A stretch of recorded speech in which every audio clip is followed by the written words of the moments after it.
ขอนอบน้อมแด่พระผู้มีพระภาคเจ้าพระองค์นั้นซึ่งเป็นผู้ไกลจากกิเลสตรัสรู้ชอบได้โดยพระองค์เองสวัสดีครับท่านผู้ฟังที่เคารพครับ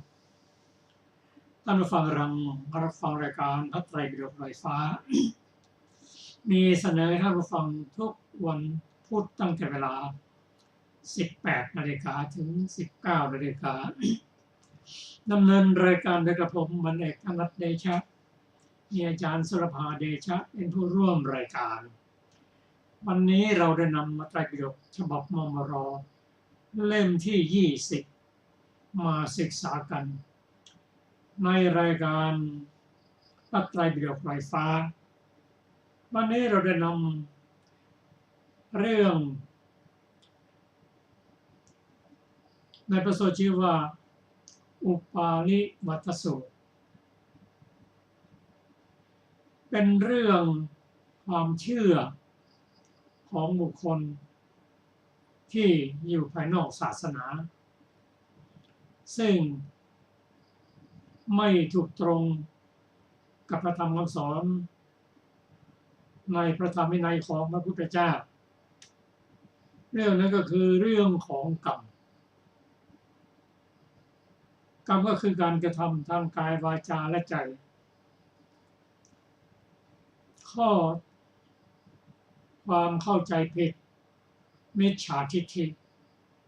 ของครูทั้งหกมีบูรณะกัสสปะมัคคลิโคสารอาชิตะเกศกัมพลปปุทะกัจจยนะท่านสัญชัยนิรัตบุตรและท่านนิครนนัตตบุตรวันนี้เราจะมาศึกษากันถึงเรื่องนิครนนัตตบุตรนิครนนัตตบุตรนี่เขาถือว่าเขาเป็นอรหันต์ท่านหนึ่งมีลูกศิษย์ลูกหามีบริวารมากมีลูกศิษย์ที่เรียกว่าลูกศิษย์เอกก็ได้ชื่อทีฆตัปปสีและมีอุปถาคฤหบดีอุบาลีเป็นผู้อุปถามานานแสนนาน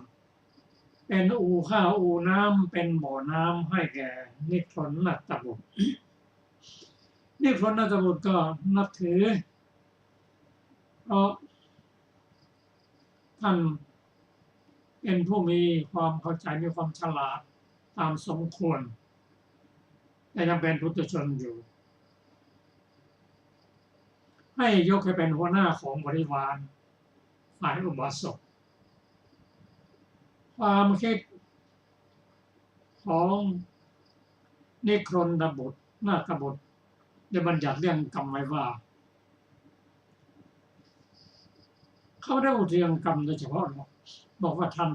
ทะเป็นโทษโทษที่หนักที่สุดที่เขาบัญญัติขึ้นก็คือกายทันทะถัดมาก็วจีทันทะท้ายสุดก็มโนทันทะวจีทันทะมโนทันทะได้กว่าไม่มีความสำคัญเท่ากับกายทันทะเขาคงจะคิดว่าการทำบาปกรรมทั้งหมดแล้วก็ทำด้วยกายถ้าจะลงโทษก็ตัดมือตัดเท้าลงโทษทางกายทางใจคงจะลงโทษไม่ได้เพราะไม่เห็น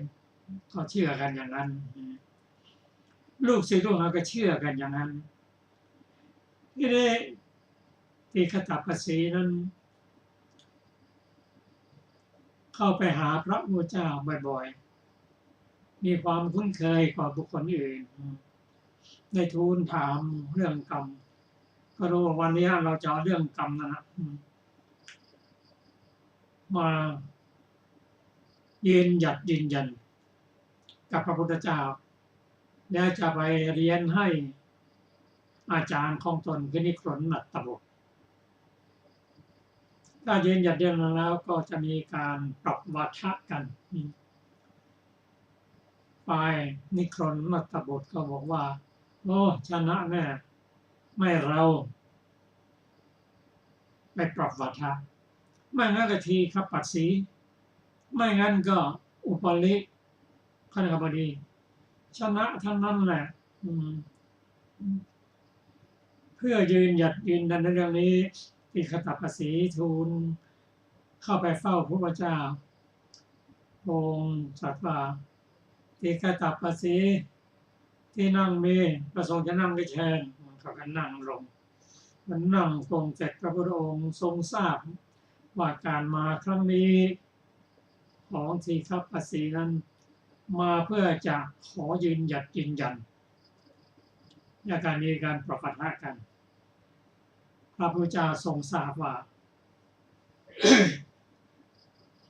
ทีฆตัปปสีมา ครั้งนี้ก็จะไปเล่าเหตุการณ์ทั้งหมดให้ศาสดาของตนพระองค์จึงตรัสถามว่าที่คตปัสสีที่พระอานิครนกบุตรบัญญัติเรื่องกรรมมาอย่างไรที่คตปัสสีกราบทูลว่านิครนท่านไม่ได้บัญญัติโดยเฉพาะเรื่องกรรมแต่ใช้คำว่าทันทะนั่นคือบาปโทษบาปมีทางกายวาจาและทางใจพระพุทธเจ้าตรัสถามว่าเขาแบ่งเรื่องการกระทำมาอย่างไรกราบทูลว่ามี3พระเจ้าค่ะบาปทางกายทางวาจาและทางใจแบ่งเป็น3อย่างและสิ่งไหน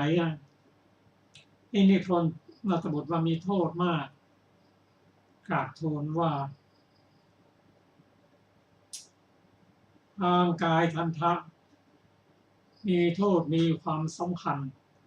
ยิ่งกว่าวจีทันทะและมโนทันทะวจีทันทะมโนทันทะจะมีค่าอะไรถ้าเทียบกับกายทันทะเอาอย่างนั้นนะเธอมั่นใจนะว่ากายทันทะมีความสำคัญกว่าวจีทันทะและมโนทันทะอย่างนั้นพระเจ้าค่ะพระพุทธเจ้าค่ะโรงจัดซึ้ง3 ครั้งยืนหยัดยัน3 ครั้งว่าวจีทันทะมีโทษมากกว่าวจีทันทะและมโนทันทะแล้วมั่นใจอย่างนั้นนะมั่นใจแล้วก็ทูลถามความยืนหยัดยันจากพระพุทธเจ้าว่าสำโรงแบ่งเรื่องกรรมออกเป็นกี่อย่าง3 อย่างเหมือนกันคือทางกายวาจาและทางใจและสิ่งไหนสำคัญที่สุดมีโทษมากที่สุดพระเจ้าค่ะมโนทันทะมีโทษมากกว่าวจีทันทะและกายทันทะพระองค์ยืนหยัดยันอย่างนี้นะอย่างนี้ทูลยืนยันจากพระพุทธเจ้า3 ครั้งพอได้ความแน่นอนได้ข้อยุติทูลลาพระพุทธเจ้าเข้าไปหาอาจารย์ของตนขณะนั้นนิครนกบุตรอยู่พร้อมหน้าพร้อมตากับบริวารมีอุปาลิขหบดีเป็นหัวหน้าของอุบาสกอุปถากเมื่อไปถึงแล้วก็รายงาน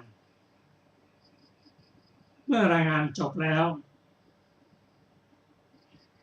นิครนกบุตรว่าที่ขับปัดสีเธอสมควรที่เป็นผู้รู้ผู้เข้าใจในคำสอนศาสนาถูกต้องที่สุดมโนทันทะจะมีความสำคัญ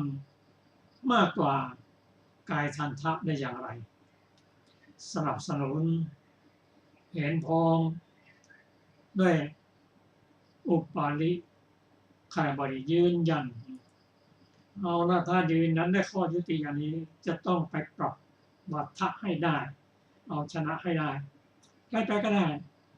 เราติคตปัสสีหรืออุปาลีไปก็ได้ส่วนอุปาลีนั้นปรารถนาจะไป ถ้าข้าพระองค์ไปแล้วจะไปโต้วาทีปรับวัฏฏะกับพระพุทธเจ้าจะใช้ลิ้นพลิกไปพลิกมาเหมือนกับยกถ้วยน้ำชาฟ่ำไปฟ่ำมาฉะนั้นดีจริงๆไปแท้ใครไปก็ได้ส่วนที่คตปัสสีนั้นเมื่ออุปาลิปรารถนาจะไปเรียนกับอาจารย์ตนว่าไม่มีความยินดีเลยที่อุปาลิจะไป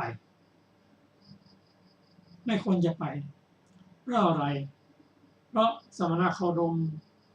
ท่านมีมายากลับใจให้นักบวชนอกศาสนาเปลี่ยนมาเป็นผู้อุปถากเป็นอุบาสกเสียหมดอย่าไปเลยพระบาลีก็จะประสงค์จะไปนี่คนก็ไปก็ได้บาลีไปแท้เธอเป็นผู้ที่ปรับวัฏฏะอย่างนี้โอกาสที่พระสนครมจะมาเป็นลูกศิษย์ของอุบาลีนั้นมากกว่าอุบาลีไม่มีทางที่จะเป็น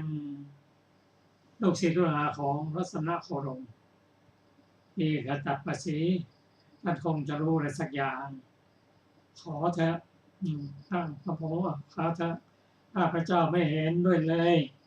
ที่จะให้อุบาลีไปยืนยันใน3 ครั้งอุบาลีก็จะไปที่คนระบบไปเลยให้ไปเลยอุบาลีไปแล้วยืนหยัดในหัวข้อนั้นว่าทันทะในโทษที่เกิดแก่มโนทันทะนั้นนะมีค่าน้อยกว่ามีโทษน้อยกว่า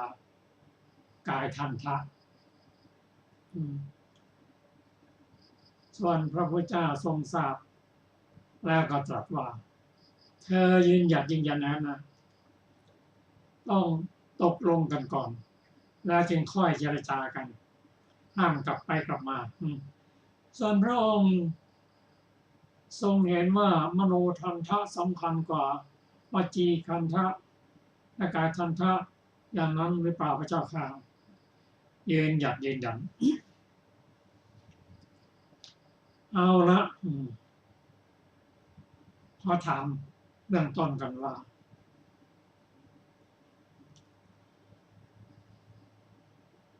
นิครนตบุตรพร้อมบริวารพอป่วยหนักแล้วก็ดื่มน้ำเย็นไม่ได้ต้องดื่มน้ำร้อนพอเข้าระดับที่โทษแล้วน้ำดื่มน้ำร้อนน้ำเย็นก็ไม่ดื่มร่างกายขาดน้ำก็ต้องเสียชีวิตใช่ไหมอย่างนั้นมาเจ้าค่ะที่นี่ก็เสียชีวิตแล้วนะจะไปเกิดที่ไหนล่ะมันอยากไปอย่างไรกราบทูลว่านิครนตากบุตรท่านมีเทวดาองค์หนึ่งชื่อว่ามโนสัตว์กลุ่มของบริวารนั้นจิตจะน่วงเหนี่ยวไปที่มโนสัตว์แล้วไปเกิดที่นั่นถ้าอย่างนั้นกายทันทะ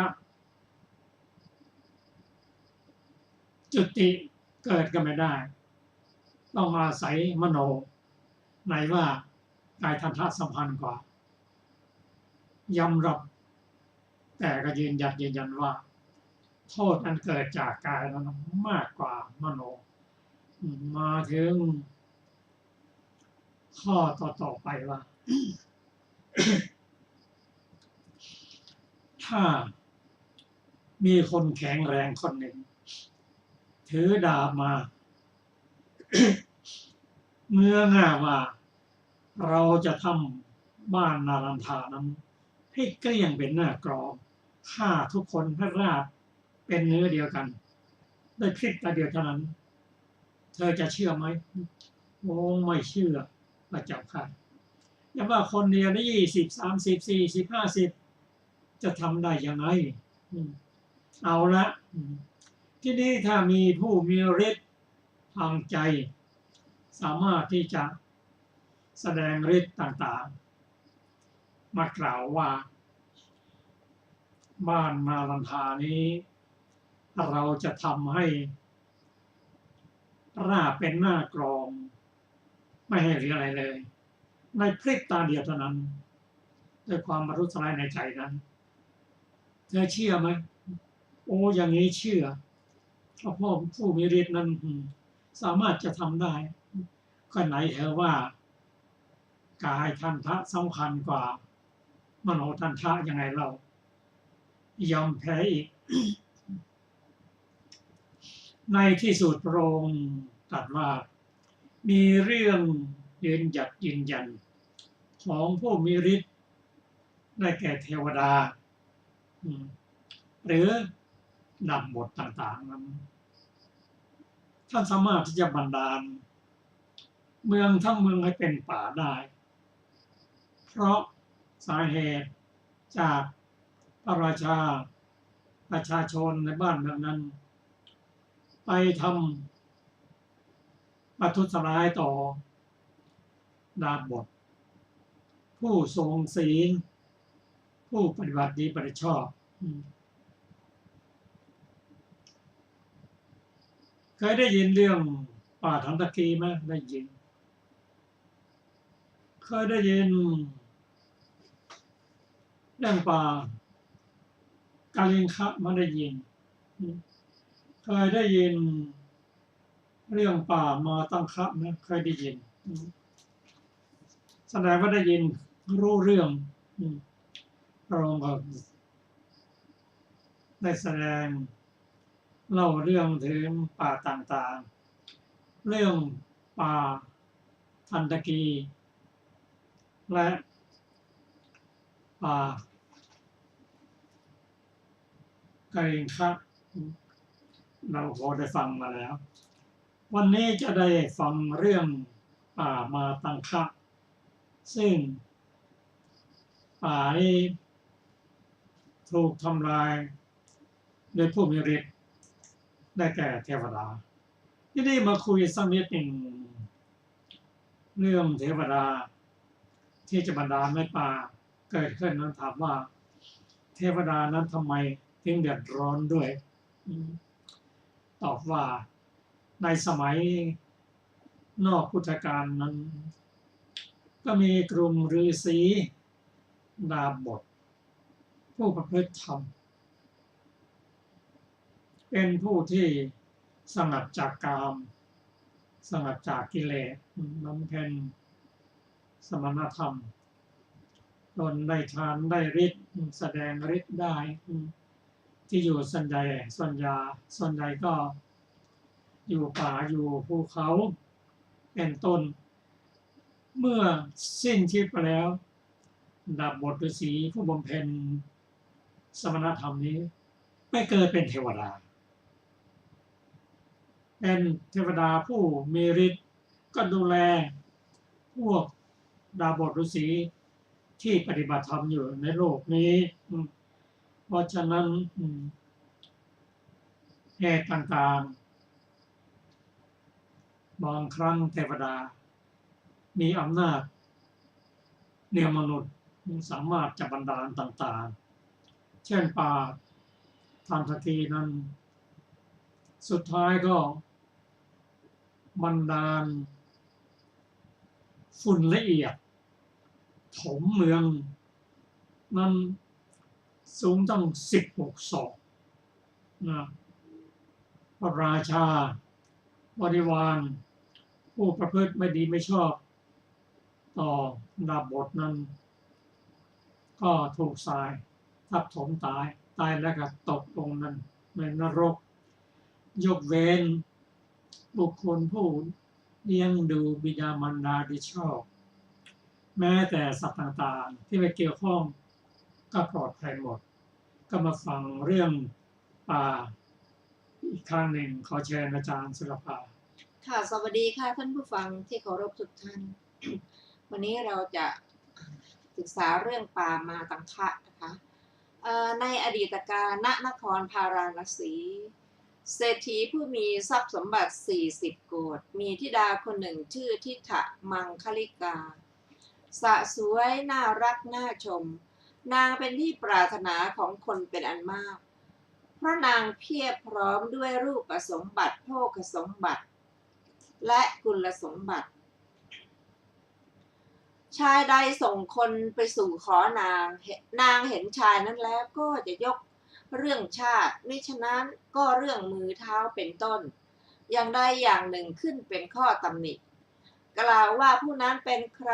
เกิดไม่ดีสวดทรงไม่ดีดังนี้เป็นต้นแล้วก็สั่งให้เชิญเขากลับไปเสียและพูดสั่งว่าถ้าข้าได้เห็นคนเช่นนี้พวกเจ้าจงเอาน้ำมาข้าจะล้างตาแล้วก็ล้างตาเพราะเหตุที่นางมีอาการผิดปกติที่เขาเห็นกันสั่งให้เชิญชายไปเสียฉะนั้นจึงเกิดเรียกชื่อนางว่าทิฏฐมังคลิกาชื่อเดิมหายไปวันหนึ่งนางตั้งใจจะลงเล่นน้ำในแม่น้ำคงคาจึงสั่งให้จะตกแต่งท่าน้ำบรรทุกของเคี้ยวของกินเป็นอันมากเต็มเล่มเกวียนเอาของหอมและดอกไม้เป็นต้นไปขึ้นยาปิดมิดชิดมีหมู่ญาติแวดล้อมออกจากคฤหาสน์ไปสมัยนั้นพระมหาบุรุษเกิดในกำเนิดคนจันทานอาศัยอยู่ในเรือนที่มุงหนังนอกพระนครเขาชื่อว่ามาตังคะเขาอายุ16 ปีต้องการจะเข้าไปในพระนครด้วยกิจบางอย่างจึงนุ่งผ้าเก่าสีเขียวผืนหนึ่งผูกข้อมือผืนหนึ่งมือข้างหนึ่งถือกระเช้าข้างหนึ่งถือกระดิ่งห้ามคนนั้นๆเพื่อให้เขารู้ว่านายเจ้าข้าโปรดระลึกไว้ว่าข้าเป็นจันทานเจียมเนื้อเจียมตัวนอบคนทั้งหลายที่เขาพบเข้าไปยังพระนครเดินถนนใหญ่นางทิฏฐมังคลิกาได้ยินเสียงกระดิ่งก็มองทางช่องม่านเห็นนายมาตังคะเดินมาแต่ไกลถามว่านั่นอะไรคนของนางก็ตอบว่านายมาตังคะจ้ะนางพูดว่าข้าทำอะไรไม่ดีไว้น้อนี้เป็นผลของกรรมอะไรความย่อยยับจึงปรากฏแก่ข้าหนอข้ากำลังจะไปด้วยกิจที่เป็นมงคลกลับได้พบคนย่อยยับจึงปรากฏแก่ข้าหนอข้ากำลังไปด้วยกิจที่เป็นมงคลกลับได้พบคนจันทานรังเกียจจนตัวสั่นถมน้ำลายแล้วบอกพี่เลี้ยง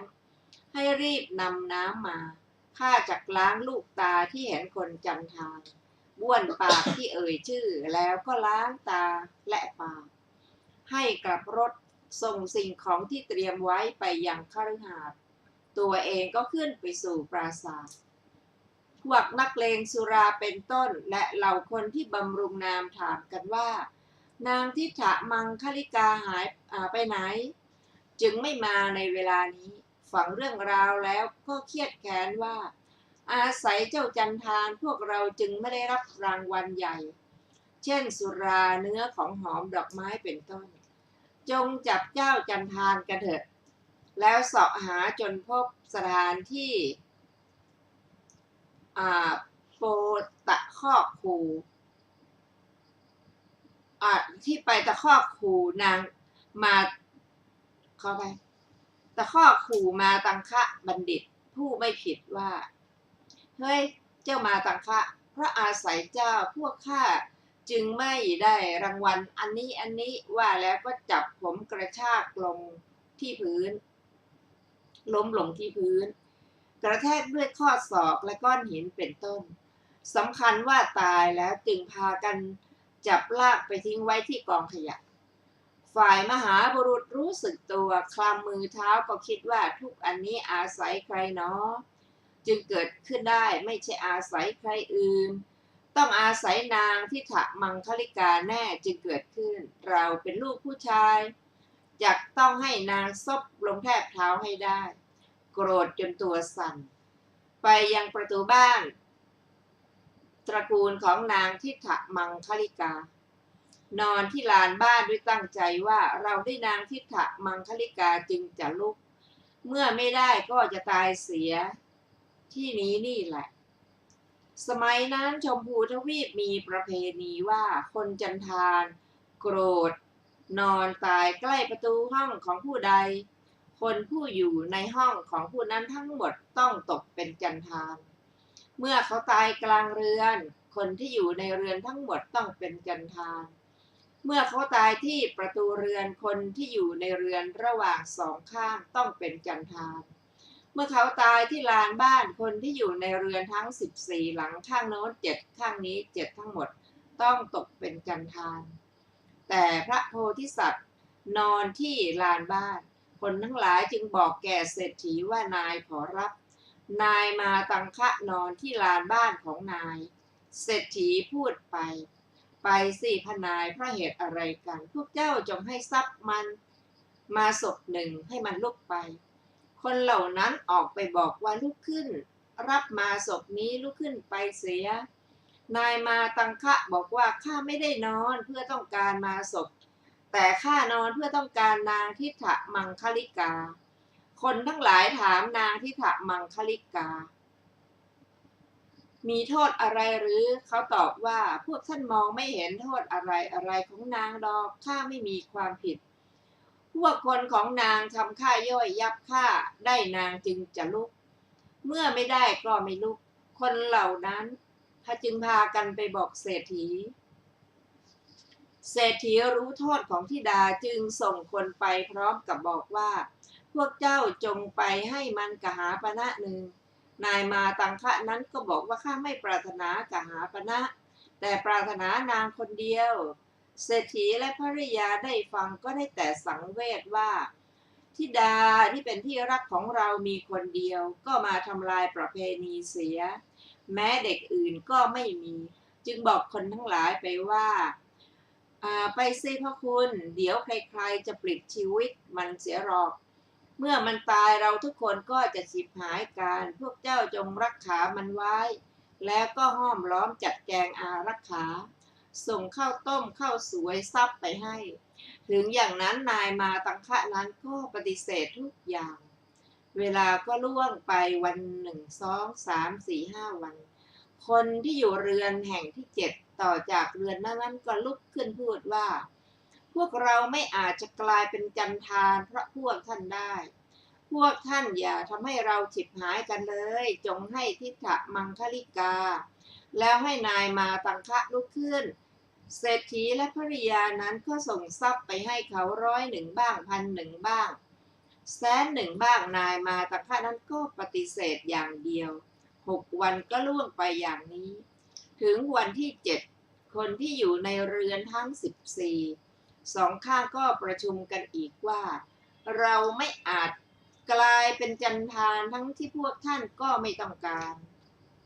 เราจะให้ทิฏฐมังคลิกาแก่นายมาตังคะนั้นละมารดาบิดาของนางเพียบด้วยความโศกสันถึงกับแน่นิ่งล้มลงบนที่นอนคนที่อยู่ในเรือนทั้ง14หลัง2ข้างก็พากันขึ้นปราสาทเปลื้องเครื่องประดับทุกอย่างของนางประหนึ่งเก็บกิ่งทองกวาวที่ดอกบานแล้วเอาเล็บทำแสกแล้วผูกผมไว้ให้นุ่งผ้าเขียวเก่าๆผูกชิ้นผ้าเขียวเก่าๆไว้ที่มือให้ประดับตุ้มหูดีบุกไว้ที่หู2 ข้างมอบกระเช้าใบตาลให้ลงจากปราสาทจับแขน2 ข้างไว้มามอบให้มหาบุรุษพร้อมกับกล่าวว่าจงพาสามีของเจ้าไปทิฏฐมังคลิกาเป็นเด็กสุขุมารชาติไม่เคยยกของหนักที่ว่าแม้แต่ดอกบัวขาบก็หนักเสียละเกินก็พูดว่าลุกขึ้นสินายไปกันเถอะพระโพธิสัตว์ก็นอนเฉยพูดว่าเราไม่ลุกนางย้อนถามว่าจะให้พูดว่าอะไรเล่านายมาตังคะก็สอนว่า เจ้าจงพูดกับเราว่าท่านมาตังคะจงลุกขึ้นสิเจ้านายนางก็พูดอย่างนั้นนายมาตังคะบอกว่าพวกคนของเจ้าใช่ไหมทำให้เราไม่สามารถลุกขึ้นเจ้าจับแขนเราฉุดให้ลุกขึ้นสินางก็กระทำตามพระโพธิสัตว์ทำทีว่าลุกแต่ก็กลิ้งลงไปที่พื้นร้องลั่นว่าแม่มหาจำเริญทิฏฐมังคลิกาใช้ผู้คนทุบจนยับเยินก่อนแล้วบัดนี้ตัวเองยังจะทุบอีกนางพูดว่าข้าจะทำอย่างไรเล่าเจ้านายจงจับ2 มือฉุดให้ลุก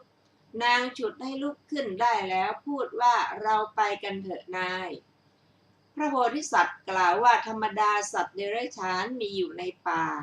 นี่เราเป็นมนุษย์ข้าถูกคนของเจ้าทุบบอบช้ำไม่สามารถเดินไปด้วยเท้าได้ เจ้าจงเอาหลังแบกข้าไปนางก็น้อมตัวลงก้มลงให้พระโพธิสัตว์ก็ขึ้นหลังนางพาไปประตูเมืองด้านตะวันออกแล้วถามว่าที่อยู่ของนายอยู่ที่นี่หรือเขาตอบว่าที่ประตูเมืองด้านตะวันออกพวกลูกจันทานอยู่ไม่ได้ดอกเขาไม่บอกที่อยู่ของตนให้นางแบกไปทุกประตูถามว่าเพราะเหตุไรตอบว่าเขาคิดว่าเราจะทำมานะนางที่ขึ้นถึงยอดภพให้ลดลงให้ลดลงให้จงได้มหาชนกระทำการแท้ซ้องกึกก้องว่านอกจากคนเช่นท่านไม่มีคนอื่นที่จะทำลายมานะของนางได้ถึงประตูเมืองด้านตะวันตกนางถามว่าที่อยู่ของนายอยู่ที่นี่หรือนายเขากลับย้อนถามว่านั่นที่ไหนนางตอบว่าประตูเมืองด้านตะวันตกนายเขาบอกว่าออกทางประตูเมืองด้านตะวันตกแล้วมองเห็นเรือนมุงหนังก็ไปเถอะนางเดินไปถึงแล้วก็ถามว่าเรือนมุงหนังหลังนี้เป็นที่อยู่ของนายหรือเขาตอบว่าจ้าแล้วก็ลงจากหลังนางเดินเข้าไปยังเรือนมุงหนังพระโพธิสัตว์ผู้เป็นปราชญ์แสวงหาพระสัพพัญญุตญาณอยู่ในเรือนหลังนั้น 7-8 วันมิได้ทำการรักคนด้วยชาติหมายถึงสมสู่ไม่วันเหล่านั้นเขาคิดแล้วคิดอีกว่าถ้าธิดาของสกุลใหญ่อาศัยเราจะไม่ประสบยศคือเกียรติอิสริยะและบริวารยิ่งใหญ่เราอยู่ในสำนักพระพุทธเจ้าถึง24พระองค์ก็ยังไม่สามารถทำกิจคืออภิเษกพระราชาทั้งหลายในสกลชมพูทวีปด้วยน้ำชำระเท้าของนางได้ต่อแต่นั้นก็ดำริว่าเราอยู่ท่ามกลางเรือนเป็นคฤหัสถ์คงไม่สามารถแต่บวชแล้วจักสามารถแล้วก็เรียกนางสั่งว่าเจ้าทิฏฐมังคลิกาแต่ก่อนข้าอยู่คนเดียวทำงานบ้างพอเลี้ยงชีวิตอยู่ได้แต่เดี๋ยวนี้ข้ามีภรรยาไม่ทำงานไม่อาจจะมีชีวิตอยู่ได้เจ้าอยากกระสันไปเลยจนกว่าข้าจะกลับมาพระโพธิสัตว์เข้าไปป่าเก็บเอาผ้าเปื้อนๆที่ป่าช้าเป็นต้นมาทำผ้านุ่งห่มบวชเป็นสมณะเที่ยวไปคนเดียวได้ความสงัดกายบริกรรมกสิณทำสมาบัติ8และอภิญญา5ให้เกิดแล้วดำริว่าบัดนี้เราอาจเป็นที่พึ่งอาศัยของนางทิฏฐมังคลิกาได้จึงเดินมุ่งหน้าไปยังกรุงพาราณสีห่มจีวรเที่ยวภิกขาจารเดินตรงไปยังเรือนของนางทิฏฐมังคลิกานางเห็นพระโพธิสัตว์ยืนอยู่ใกล้ประตูจำไม่ได้ก็บอกว่าโปรดไปข้างหน้าเถิดเจ้าข้าที่นี่ที่อยู่ของคนจันทานพระโพธิสัตว์ก็ยืนอยู่ในที่นั้นนั่นแหละนางดูแล้วดูอีกก็จำได้เอามือทุบอกร้องลั่นล้มลงใกล้ๆเท้ากล่าวว่านายถ้านายยังมีจิตใจอยู่เช่นนี้เหตุไรนายจึงทำข้าให้เสื่อมจากยศเล่ายศใหญ่ทำข้าให้ขาดที่พึ่งแล้วก็คร่ำครวญไปต่างๆเช็ดตาสองข้างลุกขึ้นรับภาชนะอาหารนิมนต์ให้เข้าไปนั่งภายในเรือนถวายอาหารพระมหาบุรุษฉันแล้วก็กล่าวว่าทิฏฐมังคลิกาเจ้าอย่าโศกเศร้าอย่าคร่ำครวญไปเลยเราสามารถทำให้กิจคือการอภิเษกพระราชาทั้งหลายในสกลชมพูทวีปด้วยน้ำชำระเท้าของเจ้าแต่เจ้าต้องทำตามคำของเราอย่างหนึ่งเจ้าจงเข้าไปยังพระนครเป่าประกาศไปทั่วพระนครว่าสามีของข้าไม่ใช่จันทานแต่เป็นเท้ามหาพรหมเมื่อพระโพธิสัตว์กล่าวอย่างนั้นแล้วนางทิฏฐมังคลิกาก็พูดว่านายแม้โดยปกติข้าจะถึงความย่อยยับเพราะโทษแห่งปากจึงไม่อาจจะพูดได้พระโพธิสัตว์กล่าวว่าก็เมื่อเรายังอยู่ในเรือนเจ้าเคยได้ยินคำพูดเหลวไหลหรือเราไม่พูดเหลวไหลแม้ในครั้งนั้นบัดนี้เราบวชแล้วจะพูดเหลวไหลได้อย่างไรเราชื่อว่าเป็นบุรุษพูดแต่คำจริง แล้วกล่าวต่อไปว่าวันนี้เป็นวัน8 ค่ำแห่งปักเจ้าจงเป่าประกาศว่าในวันอุโบสถล่วงไป7 วันนับแต่นี้ท่านท้าวมหาพรหมสามีของข้าจักทำลายวงพระจันทร์แล้วมายังสำนักของข้าครั้นแล้วก็หลีกไปนางเชื่อร่าเริงยินดีกล้าหาญเข้าไปยังพระนครในเวลาเช้าเย็นเป่าประกาศอย่างนั้นคนทั้งหลายก็ปรบมือหัวเราะเย้ยหยันว่าดูเอาเถิด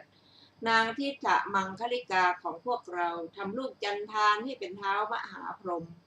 แม้วันรุ่งขึ้นนางก็เข้าไปเช้าเย็นเป่าประกาศอย่างนั้นนั่นแหละบัดนี้ล่วงไป1 วัน 2 วัน 3 วัน 4 วัน 5 วัน 6 วันบัดนี้ท้ามหาพรหมสามีของข้าจักทำลายวงพระจันทร์มายังสำนักของข้าพราหมณ์ทั้งหลายคิดกันว่านางทิฏฐมังคลิกานี้กล้าหาญเกินตัวพูดออกไปบางคราวน่าจะมีจะเป็นเช่นนั้นก็ได้มาเถิดเราจักจัดแจงที่อยู่ของนางทิฏฐมังคลิกาแล้วช่วยกันแผ่วถางไปรอบๆภายนอกเรือนมุงหนังโรยทรายไว้แม้นางก็เข้าไปอย่างพระนครแต่เช้าในวันอุโบสถเป่าประกาศว่าได้ยินว่าวันนี้สามีของข้าจักมาพราหมณ์ทั้งหลายก็คิดกันว่านางทิฏฐมังคลิกาผู้นี้อ้างไม่ไกลเลยได้ยินว่าวันนี้ท้าวมหาพรหมจักมาพวกเราช่วยจัดแจงที่อยู่กันเถิดแล้วก็ปัดกวาดเรือนมุงหนังให้สะอาดทำพื้นที่ให้เขียวชอุ่มแวดล้อมด้วยผ้าใหม่ๆลาดบัลลังก์ที่สมควรขนาดใหญ่ระบายเพดานผ้าไว้ข้างบนห้อยของหอมและพวงดอกไม้เมื่อพราหมณ์เหล่านั้นกำลังจัดแจงอยู่ดวงอาทิตย์ก็ตกพอดวงจันทร์ขึ้นพระมหาบุรุษก็เข้าปาฐกฌานและอภิญญาออกจากอภิญญาแล้วก็บริกรรมด้วยจิตฝ่ายกามาวจรเนรมิตอัตภาพพรหมประมาณ12 โยชน์ด้วยจิตที่ประกอบด้วยฤทธิ์เหาะขึ้นสู่เวหาเข้าไปภายในจันทรวิมานทำลายวงพระจันทร์ซึ่งกำลังลอยขึ้นจากชายป่าละจันทรวิมานแล้วก็อยู่ข้างหน้าอธิษฐานว่าขอมหาชนจงเห็นเรามหาชนเห็นแล้วก็กล่าวว่าผู้เจริญทั้งหลายคำของนางทิฏฐมังคลิกาเป็นจริงท้าวมหาพรหมเสด็จมาเราจักบูชาท่านแล้วถือเอาของหอมและพวงดอกไม้ยืนล้อมเรือนของนางทิฏฐมังคลิกาไว้พระมหาบุรุษเหาะเวียนไปรอบๆกรุงพาราณสี7 ครั้งเหนือศีรษะรู้ว่ามหาชนเห็นแล้วละอัตภาพประมาณ12 โยชน์เสียแล้วเนรมิตอัตภาพเท่าคนธรรมดาเมื่อมหาชนกำลังดูอยู่ก็เข้ายังเรือนมุงหนังมหาชนเห็นแล้วก็พูดว่าท้าวมหาพรหมของพวกเราเสด็จมาแล้วพวกเจ้าจงนำม่านมาวงนิเวศไว้ด้วยม่านขนาดใหญ่ยืนล้อมไว้แม้พระมหาบุรุษก็นั่งกลางที่นอนอันมีสิรินางทิฏฐมังคลิกาก็ยืนอยู่ใกล้ๆครั้งนั้นพระมหาบุรุษก็ถามนางว่าดูก่อนทิฏฐมังคลิกาเจ้ามีฤดูหรือนางตอบว่าจ้านายฝ่ายมหาบุรุษกล่าวว่าเจ้าจงรับบุตรที่เราให้ไว้แล้วเอาปลายนิ้วมือแตะบริเวณท้องด้วยการแตะท้องเท่านั้นนางก็ตั้งครรภ์พระมหาบุรุษกล่าวว่าดูก่อนทิฏฐมังคลิกาด้วยเหตุเพียงเท่านี้น้ำชำระเท้าของเจ้าจักเป็นน้ำอภิเษกพระราชาทั้งหลายในสกลชมพูทวีปเจ้าจงยืนขึ้นดังนี้แล้วเนรมิตอัตภาพพรหมเมื่อมหาชนกำลังดูอยู่ก็ออกจากเรือนเหาะขึ้นสู่เวหาเข้าไปยังวงพระจันทร์นั่นแลตั้งแต่ก่อนที่นางได้ชื่อว่าพรหมประชาบดีชื่อว่าผู้ที่จะได้น้ำสำหรับล้างเท้าไม่มีพวกพราหมณ์ปรึกษากันว่าพวกเราจะเชิญพรหมประชาบดีให้เข้าไปอยู่ในภายในพระนครหามไปด้วยวอทอง ไม่ให้คนที่มีชาติไม่บริสุทธิ์เจ็ดชั่วคนหามวอพราหมณ์ผู้มีชาติและมน16 คนหามไปคนที่เหลือบูชาด้วยของหอมและดอกไม้เป็นต้นเข้าไปสู่พระนครปรึกษากันว่าผู้เจริญทั้งหลายพรหมประชาบดีไม่อาจอยู่ในเรือนที่ตนเคยอยู่มาได้แล้วพวกเราจักหาที่ดินสร้างเรือนแก่นางจงอยู่ที่มณฑปที่พวกเรากำลังสร้างอยู่ดังนี้แล้วจัดให้นางอยู่ที่มณฑปตั้งแต่นั้นมาคนทั้งหลายได้แต่ยืนอยู่พอเห็นนางผู้ต้องการไหว้ก็ต้องให้กหาปณะหนึ่งแล้วจึงจะไหว้ได้ผู้ต้องการไหว้ในที่รอบๆพอได้ยินเสียงต้องให้100 กหาปณะจึงไหว้ได้ผู้ต้องการไหว้ในที่ใกล้ซึ่งเป็นที่ได้ยินเสียงพูดตามปกติต้องให้500 กหาปณะจึงไหว้ได้ผู้ต้องการวางศีรษะที่เท้าแล้วไหว้ต้องให้ 1,000 กหาปณะผู้ปรารถนาน้ำชำระเท้าต้องให้10,000 กหาปณะจึงได้นางมาแต่ภายนอกพระนครจนถึงมณฑปภายในพระนครได้ทรัพย์ประมาณ100 โกฏสกลชมพูทวีปก็เลื่องลือกันพระราชาทั้งปวงคิดว่าเราจะทำการอภิเษกด้วยน้ำชำระเท้าของพรหมมหาประชาบดีทรงส่งทัพไป100,000 กหาปณะจึงได้น้ำมานางกำลังอยู่ในมณฑปนั้นแหละก็คลอดบุตรออกมากุมารที่อาศัยพระมหาบุรุษได้มาก็ผ่องใสถึงพร้อมด้วยลักษณะสกลชมพูทวีปก็โกลาหลเป็นอันเดียวกันว่าบุตรของเท้ามหาพรหมเกิดแล้วทรัพย์ที่ได้มาแต่คนนั้นก็ประมาณ1,000 โกฏด้วยประสงค์ว่าจะเป็นค่าขีรมณีคือค่าน้ำนมของกุมารแม้นิเวศหรือที่อยู่ก็สำเร็จด้วยทรัพย์มีประมาณเพียงเท่านั้นคนทั้งหลายปรึกษากันว่าพวกเราจักขนานนามของกุมารและตกแต่งนิเวศให้กุมารสงสนานด้วยน้ำหอมประดับประดาแล้วก็ขนานนามว่ามันทพยะเพราะเกิดในมณฑปกุมารจำเริญมาด้วยความสุขก็ถึงวัยเล่าเรียนศิลปะปราชญ์ผู้รู้ศิลป์ในสกลชมพูทวีปก็มายังสำนักของกุมารให้กุมารศึกษาศิลปะกุมารเฉลียวฉลาดมีปัญญาก็เล่าเรียนศิลปะที่สดับมาแล้วได้เหมือน100 แก้วมุกดาฉะนั้นศิลปะที่เล่าเรียนไว้แล้วก็ทรงจำไว้ประหนึ่งน้ำมันที่ใส่ในหม้อทองฉะนั้นตราบจนปริยัติคล่องปากเพราะเหตุนั้นปริยัติที่ชื่อว่าไม่เล่าเรียนไม่มี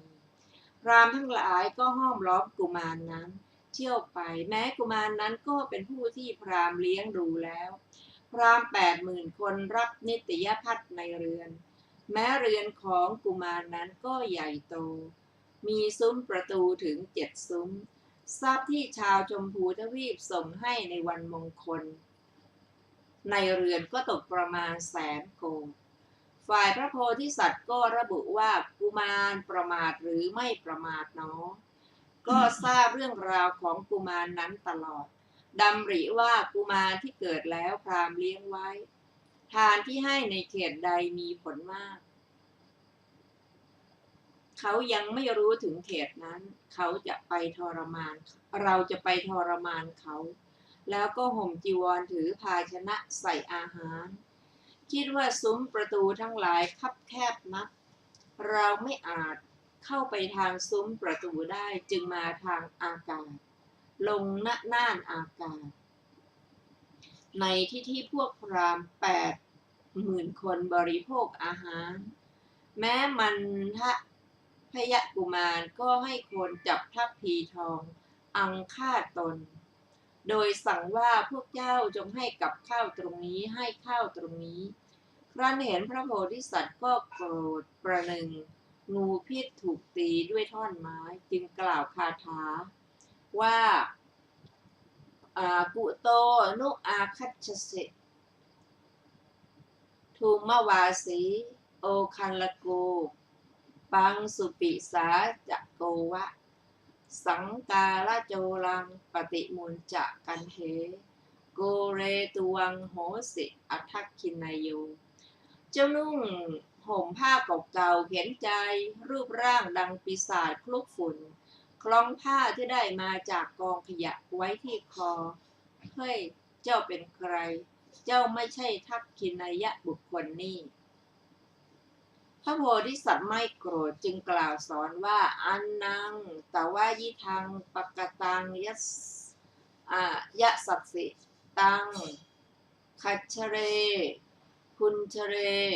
ปิยเรจะชานาสิมังตวังปรทัตตูปชีวิงอุตติถะปินทังพระพตังสปาโกข้าวที่ท่านจัดไว้สำหรับพวกมียศย่อมเคี้ยวย่อมกินข้าวนั้นและดื่มน้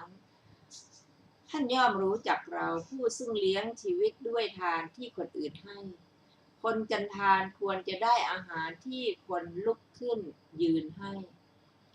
มันทะพยกุมารนั้นเมื่อแสดงว่าข้าวนี้ไม่ได้จัดไว้สำหรับคนเช่นท่านจึงกล่าวว่าอันนังมะมะยิทังปกตังพรามนานังอัตถะทิยาสัทธาโตมะมะยิทังอเปหิเอโตกิมิทักจิโตสินะมาทิสาตุยหะทะทันติชะเมธรรมะนะคะข้าวนี้เราจัดไว้สำหรับพราหมณ์ทั้งหลายข้าวนี้เราผู้มีศรัทธาจัดไว้เพื่อประโยชน์ของตนเองจงออกไปเสียจากที่นี้ยังคงยืนอยู่ในที่นี่ทำไมเล่าคนอย่างเราไม่ให้ทานแก่เจ้าดอกคนถอยครั้งนั้นพระโพธิสัตว์เพื่อแสดงว่าธรรมดาว่าทานควรให้แก่ผู้ใดผู้หนึ่งทั้งที่มีคุณธรรมทั้งที่ไม่มีคุณธรรมเหมือนอย่างว่าพืชที่เขาปลูกลงในที่ลุ่มก็ดีที่ดอนก็ดีอาศัยรดดินและรดน้ำย่อมงอกออกผลชั้นใดทานที่ชื่อว่าไร้ผลย่อมไม่มีฉันนั้นทานที่ให้แก่ผู้มีคุณธรรมย่อมมีผลมากเหมือนพืชที่หว่านลงในเนื้อที่นาดีฉะนั้นจึงกล่าวคาถานี้ว่าทะเลจะนินเนจะวปันติพีชังอนุปเคเตพะลัมมาสมานาเอตายะสัทธายะทะทาหิทานังอเปวะอาราทะเยทักขินัยคนทั้งหลายผู้หวังผลย่อมหว่านพืชลงในเนื้อที่นาดอนนาลุ่มและนาไม่ลุ่มไม่ดอนฉันใดท่านจงให้ทานด้วยศรัทธานั้นฉันนั้นทำฉะไหนจะพึงได้ผู้ที่ควรรับทานครั้งนั้นกุมารโกรธจับตะคอกคนรักษาประตูเป็นต้นว่าใครให้เจ้าคนหัวโล้นนี้เข้ามาแล้วกล่าวคาถาว่าเหตานิไมหังวิธิตานิโลเกเยสวาหังพีชานิปฏิทเปนิเยพรามนาชาติมันตูปะปนาตานีทะเขตานิสุเปสลานิเนื้อนาที่จะปลูกพืชในโลกเรารู้แล้วพราหมณ์เราใดสมบูรณ์ด้วยชาติและมนต์พราหมณ์เหล่านั้นคือเนื้อนาในที่นี้มีศีลเป็นที่รักทั้งนั้นดังนี้แล้วสั่งว่าพวกเจ้าจงโบยเจ้าคนถอยผู้นี้ด้วยไม้ลากเขาที่คอให้ออกไปข้างนอกให้พ้นซุ้มประตูทั้ง7 ซุ้มครั้งนั้นพระมหาบุรุษจึงกล่าวกับมันทะพยกุมารนั้นว่าคิริงนะเคนะขะนสิอโยทันเตพิขาคสิชาตเวทังปะทหสิโยอิสิงบริภาสสิเจ้าผู้ใดบริภาสฤาษีเจ้าผู้นั้นก็เหมือนขุดขุนเขาด้วยเล็บเคี้ยวเหล็กด้วยฟันกลืนไฟลงไปในลำคอฉะนั้นท่านกล่าวดังนั้นแล้วดำริว่าถ้ากุมารนี้จะพึงให้เราจับที่มือที่เท้าก็จะทำทุกข์ให้เกิดขึ้นจะพึงประสบสิ่งที่ไม่ใช่บุญเป็นอันมาก แล้วก็เหาะขึ้นสู่เวหาเพราะความเอ็นดูสัตว์ไปลงที่ระหว่างถนนพระผู้มีพระภาคเจ้าทรงบรรลุพระสัพพัญญุตญาณเมื่อจะทรงประกาศความเพราะนั้นจึงตรัสคาถานี้ว่าอีทังวัตตามาตังโคอิสิงสัจจะปรักกะโมอันตะลิขสมิงปกามิพรามนานังอุทิคตังมาตังคฤาษีผู้มีสัจจะเป็นเบื้องหน้า